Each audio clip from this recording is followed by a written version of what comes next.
Hello everyone. Hello everyone. ऐसा कहते हैं कि किसी भी एग्जाम में जो ऊपर के तीन होते हैं ना, जिसको हम रैंक 1, रैंक 2, रैंक 3 कहते हैं, those guys are really very special.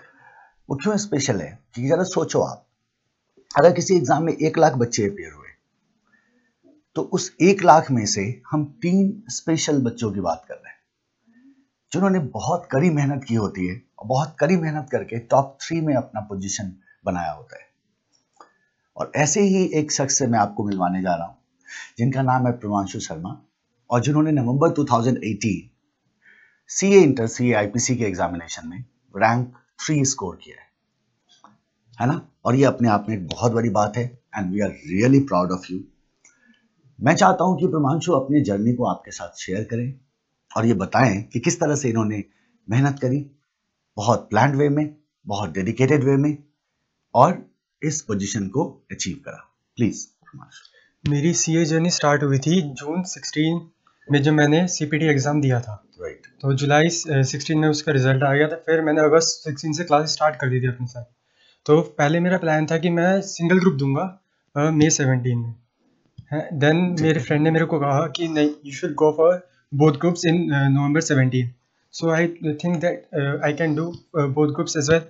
So then I in February I decided to go for both groups and फिर मैंने सर की क्लासेस स्टार्ट करी मार्च 17 में ITSM। मैंने उस हिसाब से फिर प्लान करना स्टार्ट कर दिया था बोथ ग्रुप्स के हिसाब से।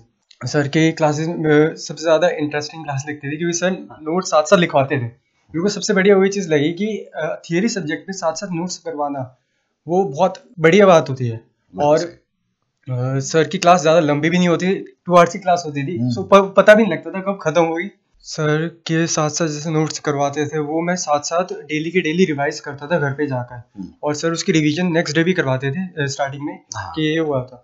एंड सर कई बार कोई सा भी एक टॉपिक उठा लिया क्लास में, बीच में कोई सा भी एक टॉपिक उठा लिया, सर उसका पूछना स्टार्ट कर देते थे।